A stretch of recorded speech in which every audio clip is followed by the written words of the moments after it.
Hello students and friends, welcome back to the series of video classes for the subject of physics. And today we are with the next lecture, that is the lecture number 8 from our third unit, magnetic effects of current and magnetism. And the topic we are going to start is path of the charge particle inside magnetic field. Okay, path of the charge particle inside uniform magnetic field. Magnetic field we are taking is uniform magnetic field.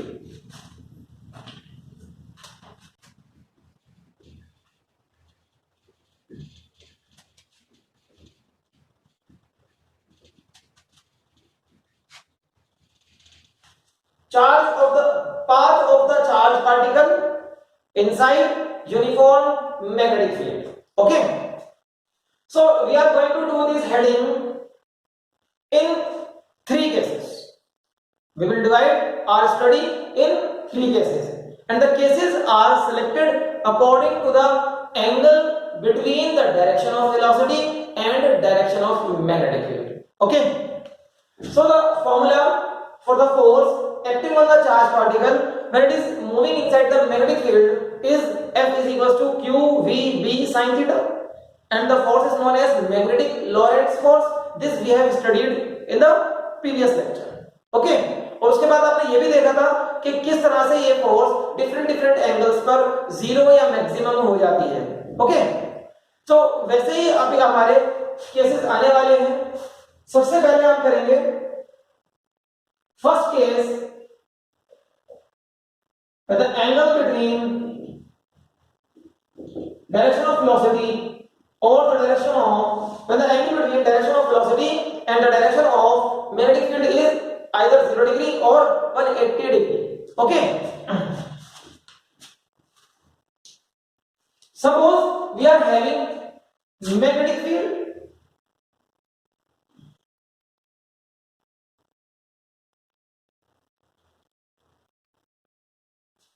uniform magnetic field B.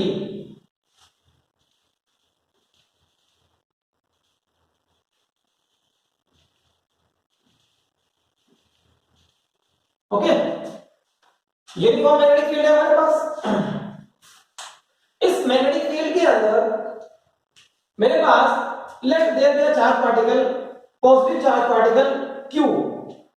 ये मेरे पास charge particle है, और ये charge particle अगर 0 degree angle को follow करेगा तो इसका वेलोसिटी का डायरेक्शन होगा along the direction of the magnetic field. Now V is parallel to B, or we can say angle between V and B is 0 degree.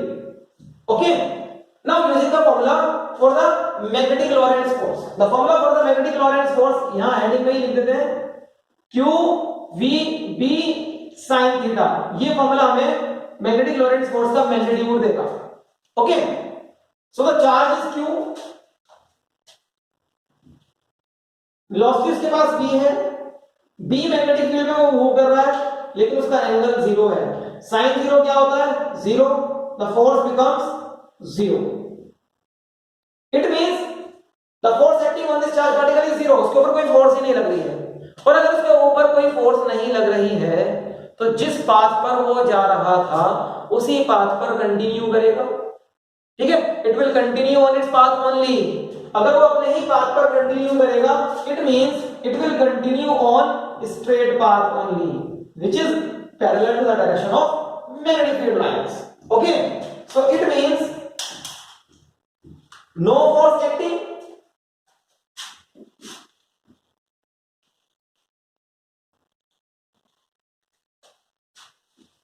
on charge particle. It implies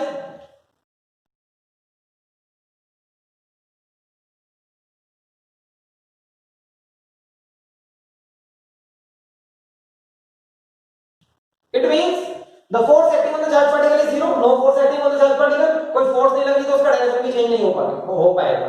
ठीक है, अगर कोई force नहीं लग रही है तो उसका डायरेक्शन भी नहीं चेंज हो सकता. क्यों? याद करो law of inertia, first law of motion. an object in motion remains in the same state of motion until and unless an external force acts upon it. याद है ना आपको ये? ठीक है, सो ये ऑब्जेक्ट है चार्ज पार्टिकल मोशन में, it will remain in the same state of motion, क्योंकि इसके ऊपर बाहर से कोई फोर्स नहीं लग रही है। ठीक है, तो इसका same state of motion is this straight line. तो याद रखिएगा, जब भी एंगल 0 डिग्री होगा वो अपने पाथ पर ही निकल जाएगा सीधा स्ट्रेट लाइन, जो कि होता है along the direction of the magnetic field line. अगर ये charge particle, if this charge particle is moving like this,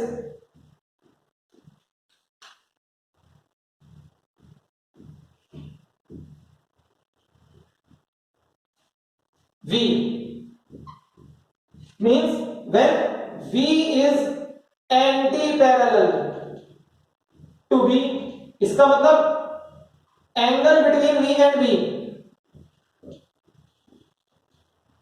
is 180 degree. It means force acting will be QVB sin 180, but sin 180 is also 0, so the force acting is 0.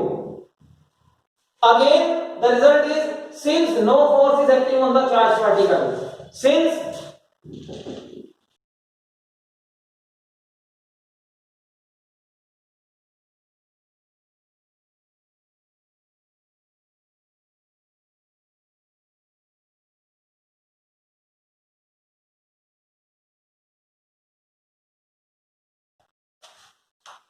no force is acting on the charged particle, so it will continue to move on the same straight line which is opposite to the direction of the magnetic field या anti parallel to the direction of the magnetic field, अपने इसी बात पर ये continue करेगा। so it means जब भी angle 0 degree या 180 डिग्री होगा, the motion of the charged particle is straight line path, okay। और अगर चार्ज की velocity initial along the direction of magnetic field थी तो वो उधर ही जाएगा, और if the velocity of the charge particle is anti parallel to the direction of the magnetic field तो वो उधर ही जाएगा। ठीक है, इस बात पर डिपेंड नहीं करेगा कि चार्ज पॉजिटिव है कि नेगेटिव। अगर आप इस डायग्राम में पॉजिटिव की जगह नेगेटिव चार्ज भी बना लोगे तो इन एंगल्स पर 0 और 180 पर, क्योंकि फोर्स ही नहीं लगती ना, द फोर्स एक्टिंग इज 0, तो 0 और 180 डिग्री एंगल्स पर force acting is 0, मतलब this force will not depend upon the nature of the charge, because वो 0 है, वो 0 हो गया। ठीक है, साइन की वैल्यू 0 होने से वो फोर्स 0 हो गया, तो जब फोर्स 0 ही है तो वो किसी चीज पर क्या डिपेंड करेगी, so it will not depend upon the nature of the charge whether it is positive और नेगेटिव। आप अपने डायग्राम में पॉजिटिव बनाओ या नेगेटिव चार्ज बनाओ, डायग्राम यही रहेगा। ओके, सो ये फर्स्ट केस हमारा, कॉपी करो, बहुत इजी है, कॉपी करो इसको। नाउ द सेकंड केस में हम क्या करने वाले हैं? सेकेंड केस में एंगल बिटवीन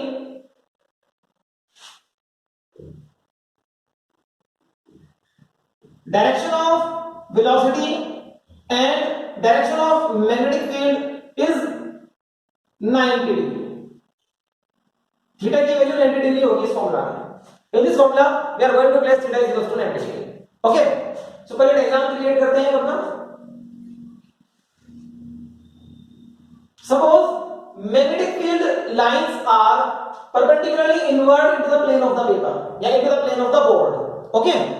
तो हमारे पास मैग्नेटिक फील्ड है, uniform magnetic field. Consider a uniform magnetic field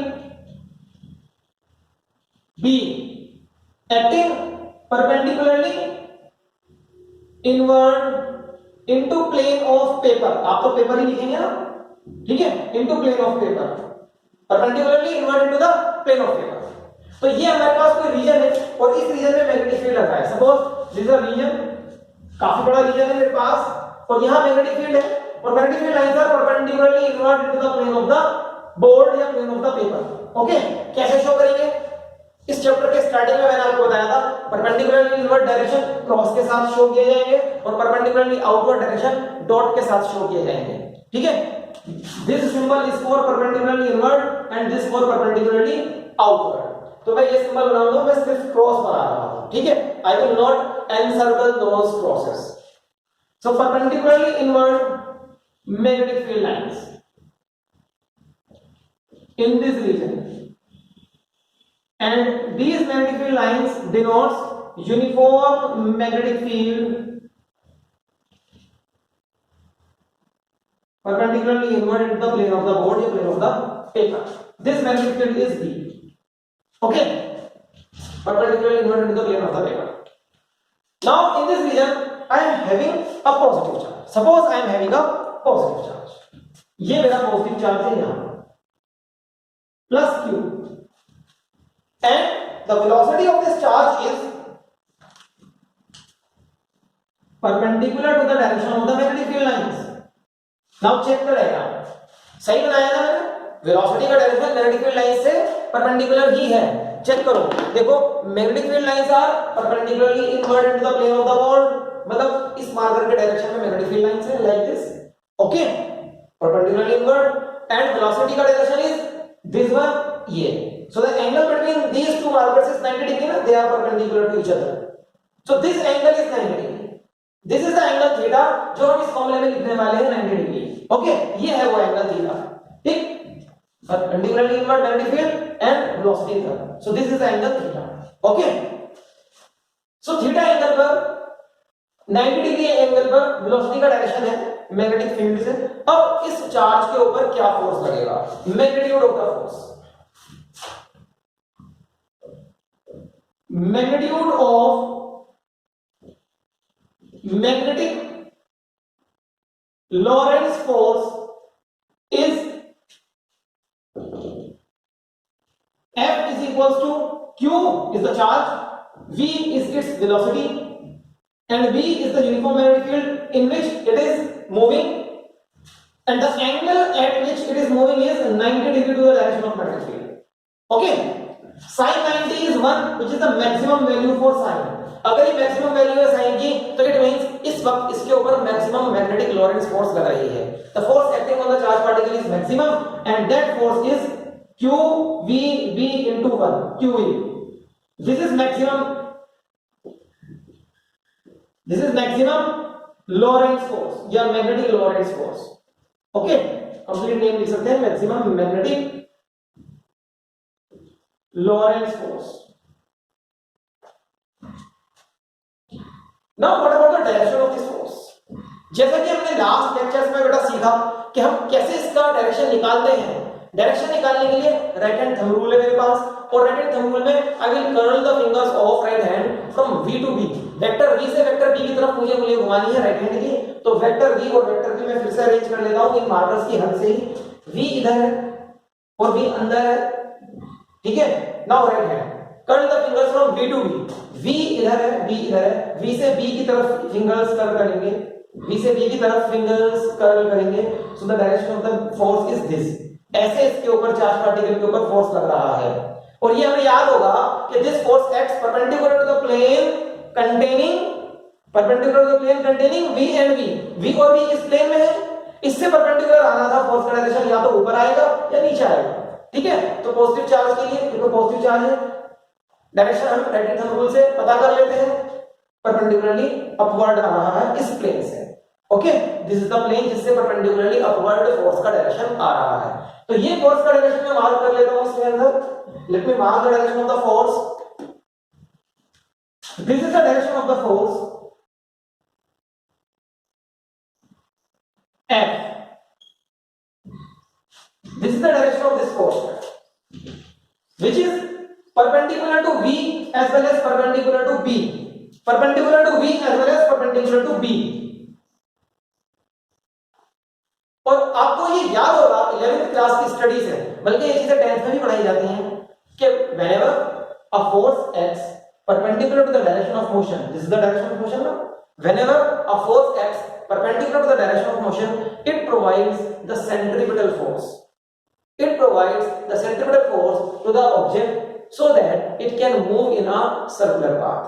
ठीक है, so that it can move in a circular path. आप इसको सिंपल से वर्ड्स में सोचो कि मेरे पास एक चार्ज पार्टिकल है और वो जाना तो इधर चाहता है, लेकिन उसके ऊपर फोर्स इधर लगाई गई है. तो वो क्या करेगा? वो एक ऐसे पाथ में बेंड हो जाएगा. फिर जब ये यहां पहुंचेगा तो जाना तो इधर चाहता था, लेकिन फोर्स कंटिन्यूअसली V के परपेंडिकुलर है, फोर्स इधर है, तो वो और बेंड होता रहेगा. एंड कंटिन्यूअसली बेंड होते होते it will trace a circular path, so that ये जितनी भी फोर्सेस हैं ये एक पॉइंट पर मिलती है जाकर, वो पॉइंट इस सर्कुलर पाथ का सेंटर होता है, इसीलिए तो ये सारी फोर्सेस सेंट्रीपिटल फोर्सेस हैं, that's why these are the centripetal forces. Okay, so it means this force will provide the centripetal force to the charged particle so that it can move in a circular path. Yes, जब theta 0 या 180 था तो charge particle straight line में move करता था क्योंकि force उसके ऊपर 0 था. ओके, फोर्स उसके ऊपर नहीं लग रहा था, फोर्स उसके ऊपर 0 था.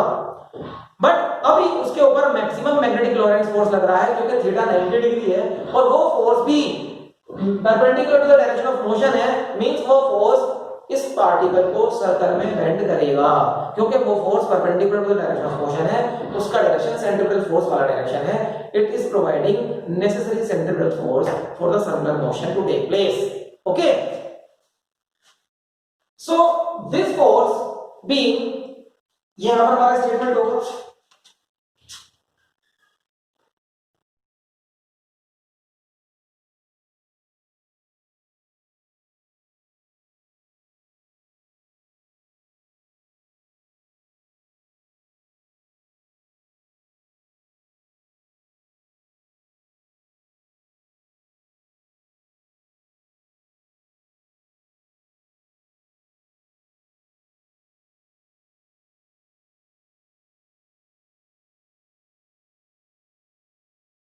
So this force being perpendicular to the plane containing V and B, V और B वाले प्लेन से तो ये परपेंडिकुलर है.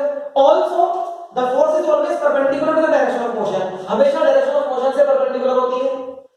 तो इन सभी वजह से these are the reasons कि ये फोर्स क्या प्रोवाइड कराएगी, नेसेसरी सेंट्रीपिटल फोर्स प्रोवाइड कराएगी so that the charged particle starts to move on a circular path inside this magnetic field. Okay, under the condition when theta is 90 degree, ये याद रखिएगा, under the condition when theta is 90 degree. Okay beta, now as this force acting on the charged particle provides the necessary centripetal force, it means this charged particle will move on a circular track. Okay, तो वो circular track किस तरह से होगा, देखो centripetal force acts towards the center of the circle, तो it means जो भी वो सर्कल होगा उसका सेंटर इस फोर्स के लाइन ऑफ एक्शन पर ही होगा. वो सर्कल इस फोर्स के लाइन ऑफ एक्शन पर ही, वो centre, the centre of the circular motion will lie on this line of action of the force. Now that centre can be here, here or here. It means we have to determine the radius of the circular path in order to mark the center. Okay, so radius कैसे हम obtain करेंगे? Radius obtain करने के लिए आपको कुछ नहीं करना है, this force provides the necessary centripetal force, तो equate this force with the centripetal force. आपको इस फोर्स को सेंट्रीपिटल फोर्स के साथ इक्वेट कर देना है. तो इसके आगे आप करेंगे मैथमेटिकली,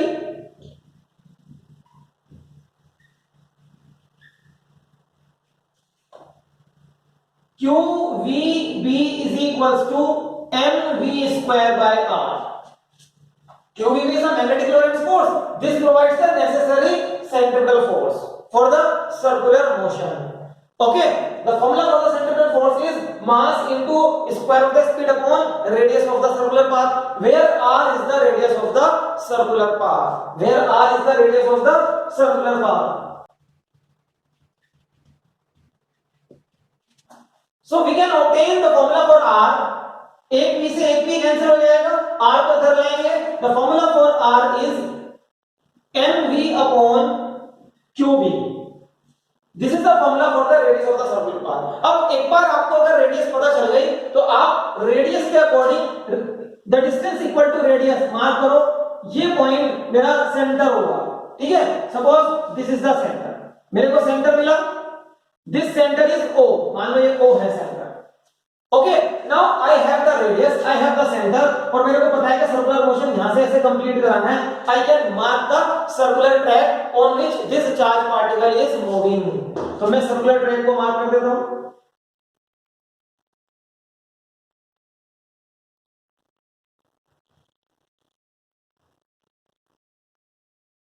ये ऐसे मूव कर रहा है charge particle. Okay, this is a circular track on which the charged particle will start to move. Always remember that the plane of the circle is perpendicular to the magnetic field lines, ये याद रखिएगा, the plane of the circular path is perpendicular to the magnetic field lines.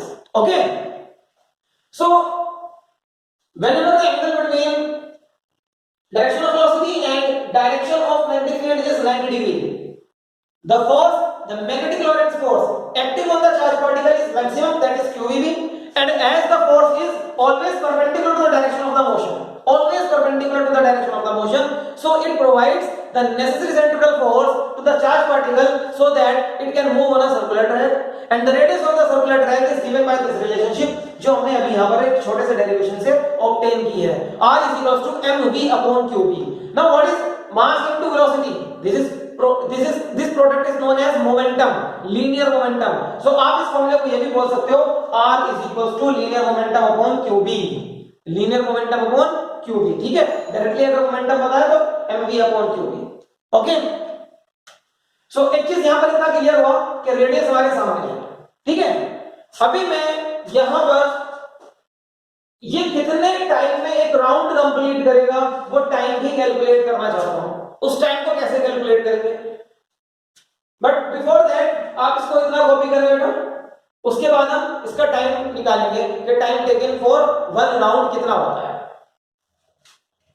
So now students, अभी तक जो आपने देखा है second case में, तो वो हमारा है कि magnetic Lorentz force acting on the charge particle is maximum QEB, और ये मैग्नेटिक लॉरेंट्ज फोर्स ही नेसेसरी सेंट्रीफ्यूगल फोर्स प्रोवाइड करती है mv²r, where r is the radius of the circular path, और यहां से हम इस रेडियस का फॉर्मूला निकाल सकते हैं mv upon qb, और याद रखेंगे कि mv is the momentum, it can be written as p upon qb.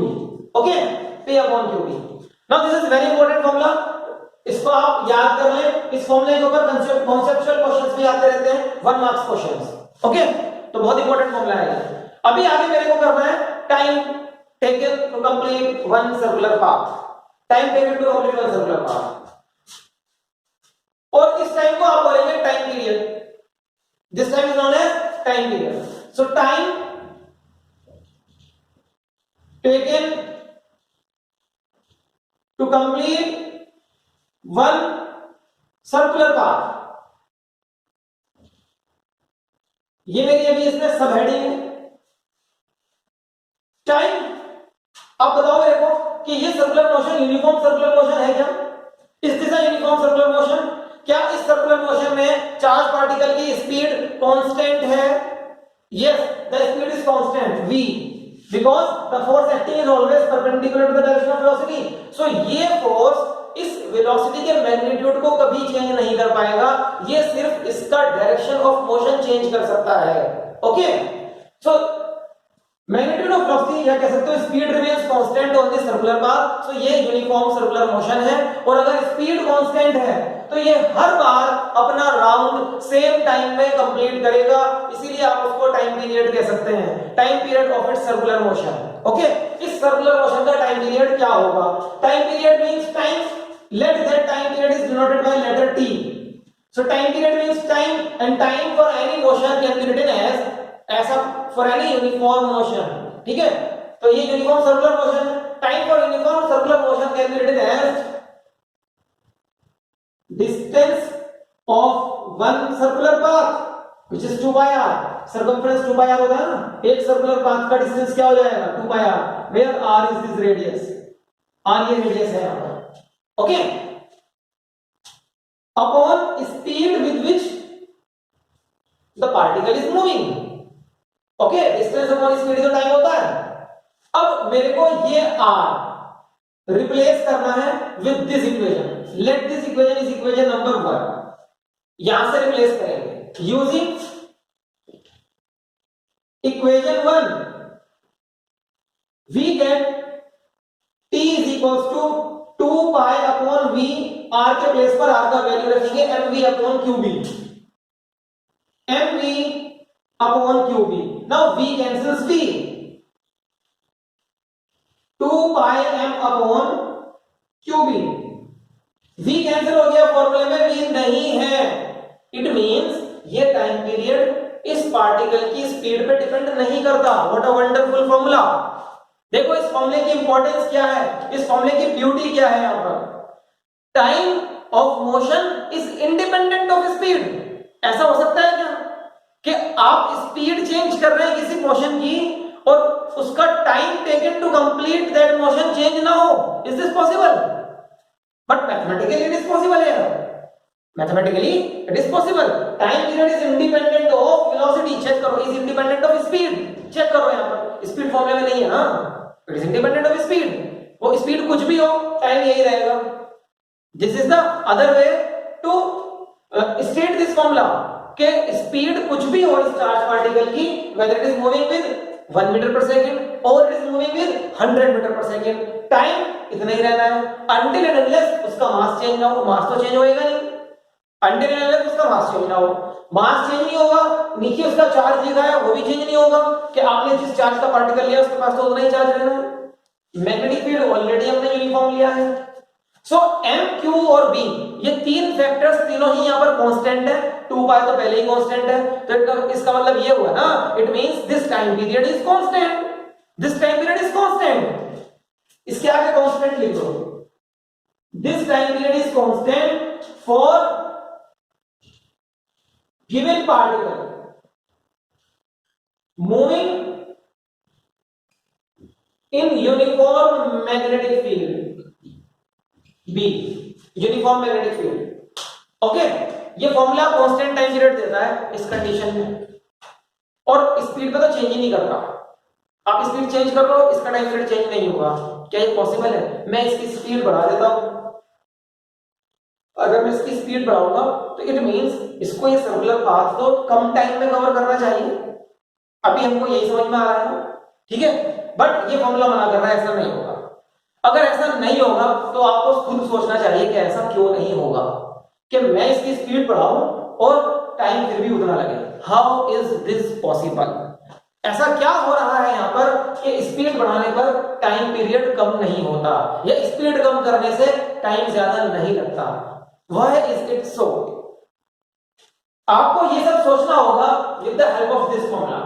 ये फॉर्मूला अगर आपके माइंड में है तो you can answer this question कि स्पीड बढ़ाने से या स्पीड चेंज करने से टाइम पीरियड चेंज क्यों नहीं होता। देखो, now come back to this formula, मैं आपको एक्सप्लेन करता हूं। Students, if we are increasing the speed, increasing the speed means increasing the radius, increase in radius. समझ में आ रहा है? अगर हम स्पीड बढ़ाएंगे तो रेडियस बढ़ जाएगी। इट मींस अगर आपने स्पीड बढ़ाई है तो ये बड़े सर्कल में घूम कर आएगा, it will move on a larger circular path. Speed बढ़ाने से सर्कुलर पाथ की रेडियस बढ़ जाएगी, लार्जर सर्कुलर पाथ में घूम कर आएगा। और अगर रेडियस बढ़ जाएगी तो उसका डिस्टेंस बढ़ जाएगा। ऊपर डिस्टेंस बढ़ गया, नीचे स्पीड बढ़ गई, so that this ratio distance upon speed remains constant. क्योंकि जब आप r की वैल्यू रखते हो mv अपॉन qv, v तो कैंसिल ही हो रहा है ना, v कैंसिल हो रहा है, time period is independent of speed. तो स्पीड बढ़ाने से क्या होता है, स्पीड आप बढ़ाएंगे तो उसका पाथ लेंथ भी बढ़ जाता है, the length of the path also increases, so that अब वो उस पाथ को उतने ही टाइम में कंप्लीट करेगा जितने टाइम में छोटा वाला पाथ कंप्लीट करता था। ओके, और सिमिलरली अगर आप स्पीड डिक्रीज करोगे तो रेडियस डिक्रीज हो जाएगा, उसका पाथ छोटा हो जाएगा।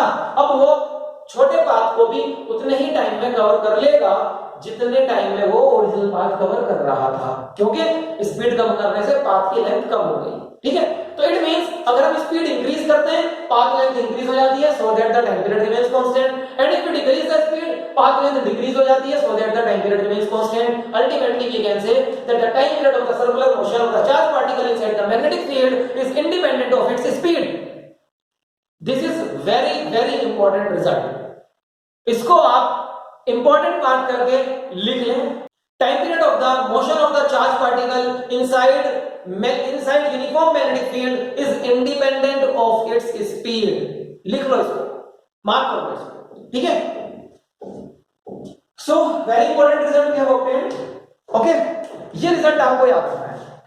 Remember this result, and this result will become the principle for the next heading which we will be doing in the coming lectures. And the name of that heading is cyclotron. Cyclotron एक important heading होता है हमारे इस chapter के syllabus में, और cyclotron एक ऐसा डिवाइस है जो चार्ज पार्टिकल को एक्सेलरेट करने के काम आता है। उस डिवाइस का वर्किंग प्रिंसिपल यही स्टेटमेंट है कि time period of a charge particle moving inside uniform magnetic field is independent of its speed. Okay, so students, with this हमारा सेकंड केस कंप्लीट हुआ, और सेकंड केस से हमने जो सीखा है वो ये है कि अगर चार्ज पार्टिकल का मोशन का डायरेक्शन मैग्नेटिक फील्ड लाइंस से परपेंडिकुलर होगा तो उसके ऊपर जो मैग्नेटिक लॉरेंट्ज फोर्स लगती है, क्योंकि वो वेलोसिटी से परपेंडिकुलर होती है, तो उसको सेंट्रीपिटल फोर्स देती है, सो दैट कि ये चार्ज पार्टिकल सर्कुलर मोशन में घूमने लगता है। इस सर्कुलर मोशन का प्लेन मैग्नेटिक फील्ड लाइंस से परपेंडिकुलर होता है, याद रखिएगा। और इस सर्कुलर मोशन का रेडियस फॉर्मूला mv/qv से हम ऑब्टेन कर सकते हैं, ये भी याद रखो। और अगर आप इसके मोशन की स्पीड को इंक्रीज या डिक्रीज करोगे तो सर्कुलर मोशन की रेडियस इंक्रीज या डिक्रीज हो जाएगी रेस्पेक्टिवली। एंड इस सर्कुलर मोशन का टाइम पीरियड 2πm/qb होता है, और ये independent of the speed of the charge particle होता है, ये भी आपको याद रखना है। And once you have obtained the formula for the time period, the reciprocal of time period is known as frequency.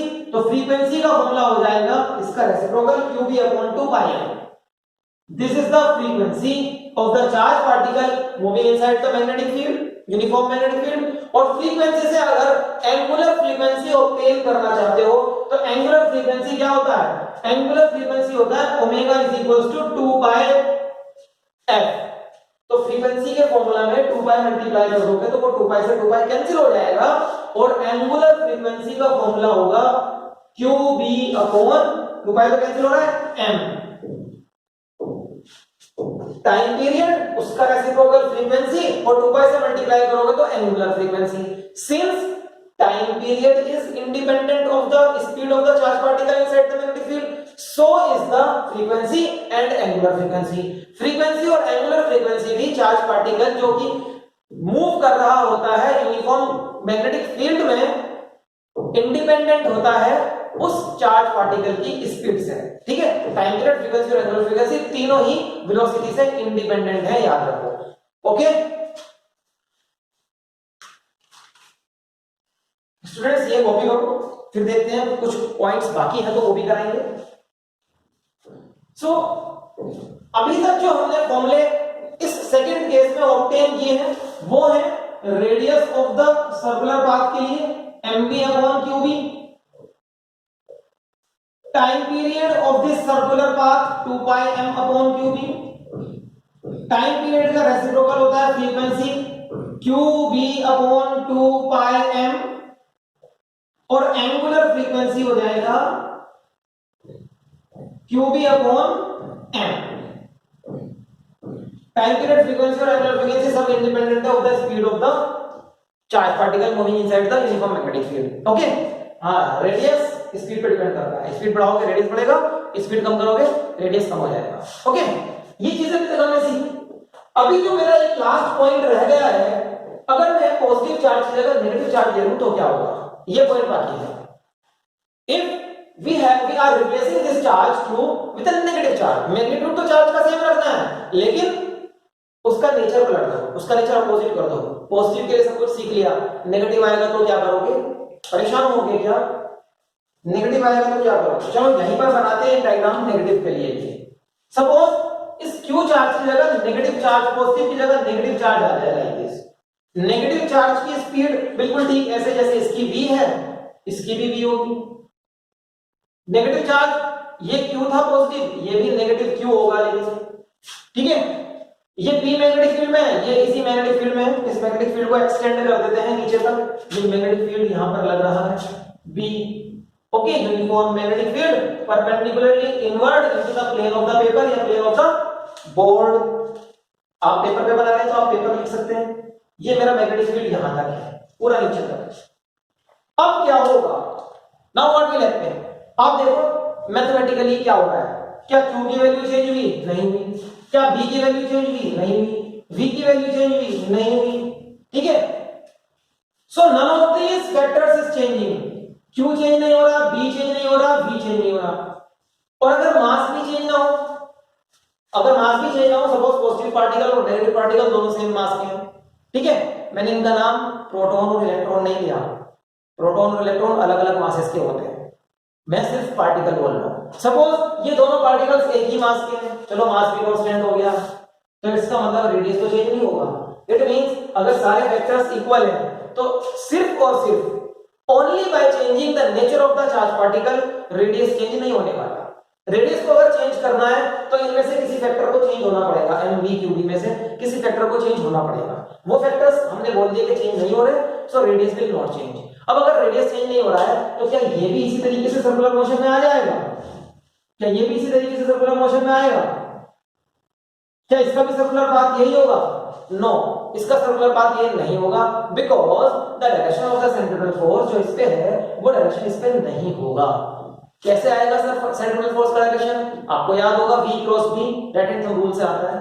v से b की तरफ राइट हैंड की फिंगर्स को कर्ल करो, thumb will give you the direction of the force acting on the charge particle. ठीक है, अब कैसे करना है? फिर से v और b बना लेते हैं। v इस डायरेक्शन में है, b परपेंडिकुलरली इनवर्ड है। Now v to b thumb upward, तो फोर्स तो उधर ही आ रहा है। बेटा एक पॉजिटिव चार्ज का फोर्स आता है ना, नेगेटिव चार्ज का फोर्स क्या बताया था आपको? नेगेटिव चार्ज पे फोर्स का डायरेक्शन रिवर्स हो जाता है। तो पॉजिटिव का तो मुझे राइट हैंड थंब रूल से मिलता है, नेगेटिव का इससे अपोजिट, इससे अपोजिट। तो इट मींस इस नेगेटिव चार्ज के ऊपर जो फोर्स का डायरेक्शन है वो ये होगा,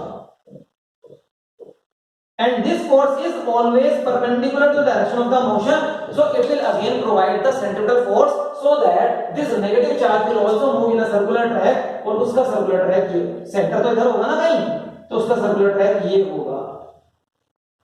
ठीक है, तो अगर पॉजिटिव चार्ज का सर्कुलर ट्रैक ये है और यहीं पर आप नेगेटिव चार्ज रखोगे तो नेगेटिव चार्ज का सर्कुलर ट्रैक ये होगा, इस तरह से।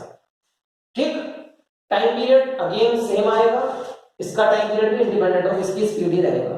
ठीक, तो याद रखिएगा कि पॉजिटिव पार्टिकल अगर आपने रखा है और उसी प्लेस पर नेगेटिव पार्टिकल भी रखा है तो दोनों के सर्कुलर पाथ अलग अलग होंगे, उसका ऊपर जा रहा है, इसका नीचे जा रहा है। It depends upon the initial direction of speed, ये इनिशियल डायरेक्शन ऑफ स्पीड क्या था, ठीक है, इस बात पर डिपेंड करेगा। Okay, so students, with this we have completed the second case. और थर्ड केस, क्योंकि वो केस भी काफी लेंथी है, डिस्क्राइब करने में काफी टाइम लगेगा, we will discuss the third case in the next lecture. आज के इस लेक्चर को हम नहीं रोकते हैं, आज हमने इसके दो केसेस करे हैं। The heading is path of the charge particle inside uniform magnetic field. This heading will be continued in our next lecture. Okay, so students, I hope कि आज के टॉपिक्स आपको समझ में आए।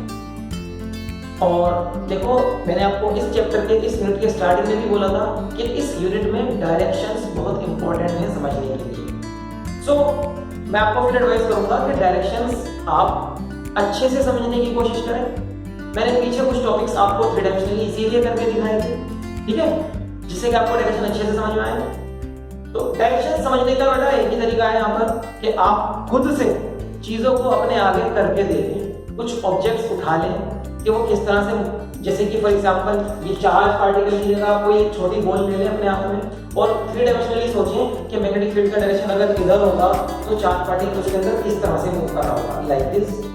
ओके, और फिर इस डायग्राम को दूसरे तरीके से भी बनाकर देखने की कोशिश करें। दूसरे तरीके से कैसे बना सकते हैं? देखो, इस तरह से भी बना सकते हैं इस डायग्राम को आप।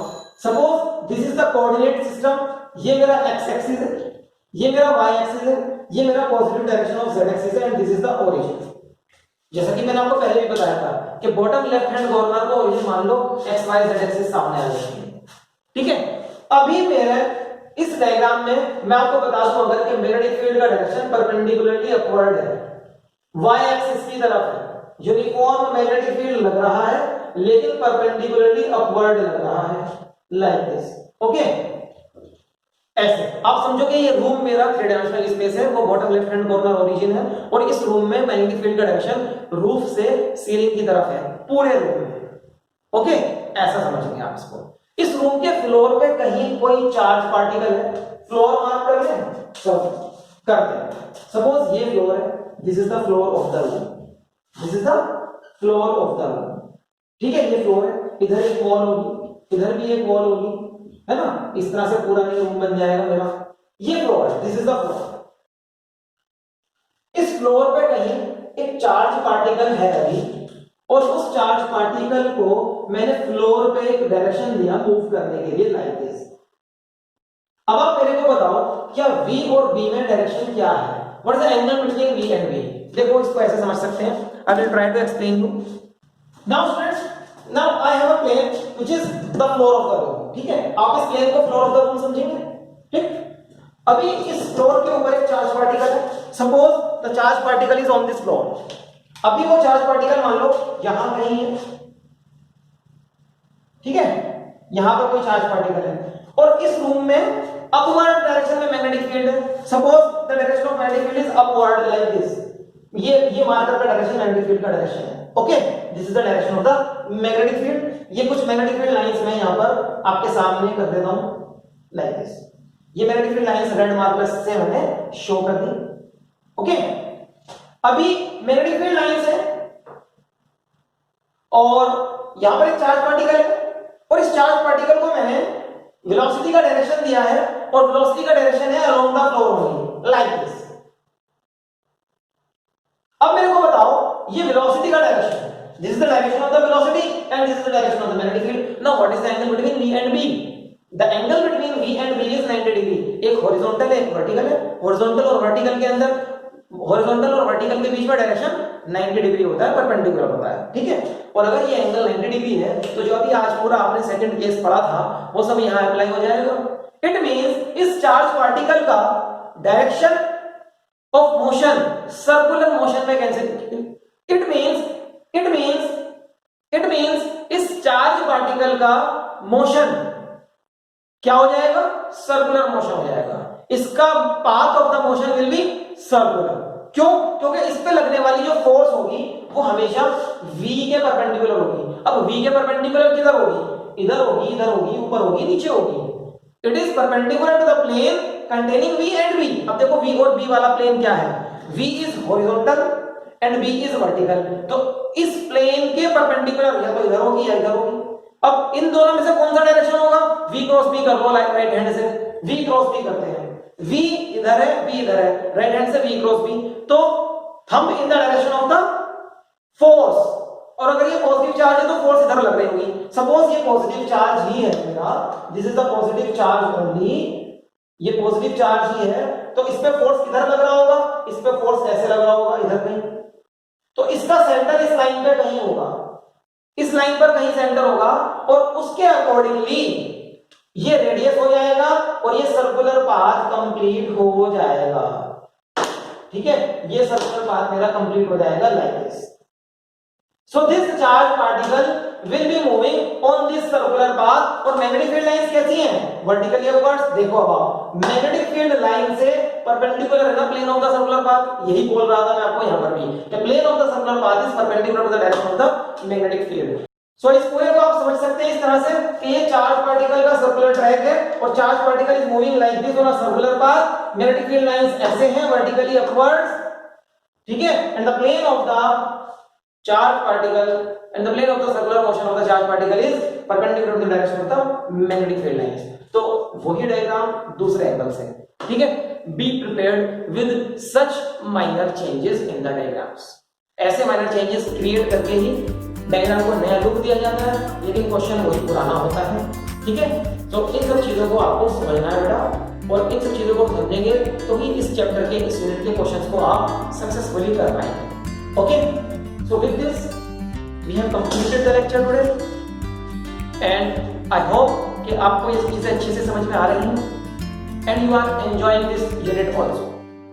So wish to see you in the next class with the remaining third case of this heading। Till then, bye bye।